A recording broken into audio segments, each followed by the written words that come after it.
លិខិតសំទោសតាមទូរស័ព្ទខ្ញុំបាទប្រាក់មីប្រធានក្រុមផ្ការិចគ្រប់រដូវសូមធ្វើការសំទោសជាសាធារណៈចំពោះបុគ្គលឈ្មោះជឿនច័កហើយជីងច័កជេ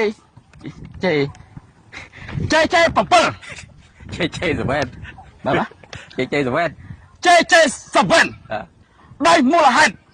ការប្រកួតកាលពីថ្ងៃមុនយើងខ្ញុំដាក់ជីងច័កលេងបានតែ5នាទីក៏ដូរចេញ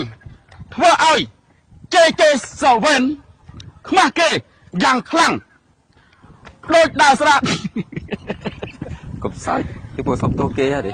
ដូចដើរស្រាតកណ្ដាលផ្សារអញ្ចឹងដូចនេះដើម្បីព្យាបាលជំងឺផ្លូវចិត្តលោកច័កខ្ញុំបាទប្រាក់មីសូម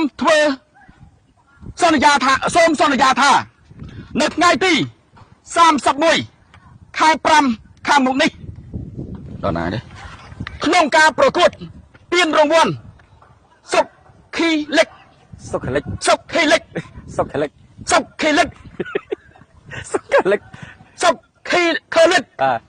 រដូវកាលទី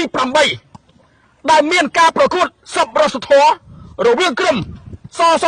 យក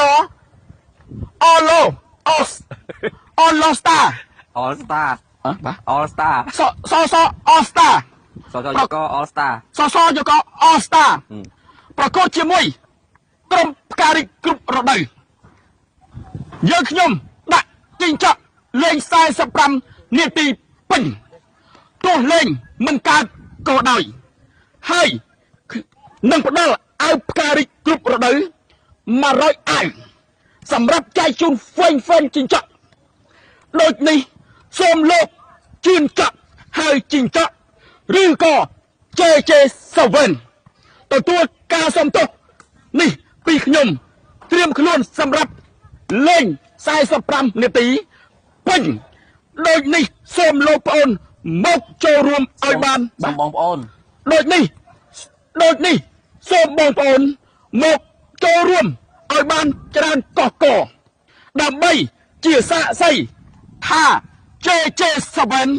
លេងបានពេញតង់ឬអត់ថ្ងៃនេះផងដែរក៏មានតារាចម្រៀង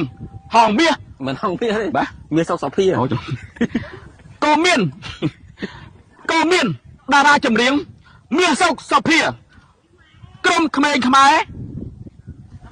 គីងគួយស្អីគីងឈី rapper ក្រុមក្មេងខ្មែរគីមឈីនិងតារាចម្រៀង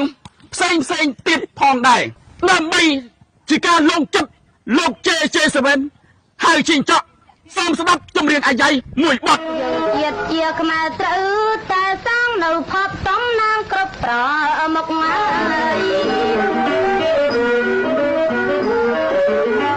យើងជាតិជាខ្មែរត្រូវតែសាងនៅភពសំណាងជាប្រមុខកសាងកសលផ្ដល់នៅសុខសាបយើងរួចសុខភ័យវេ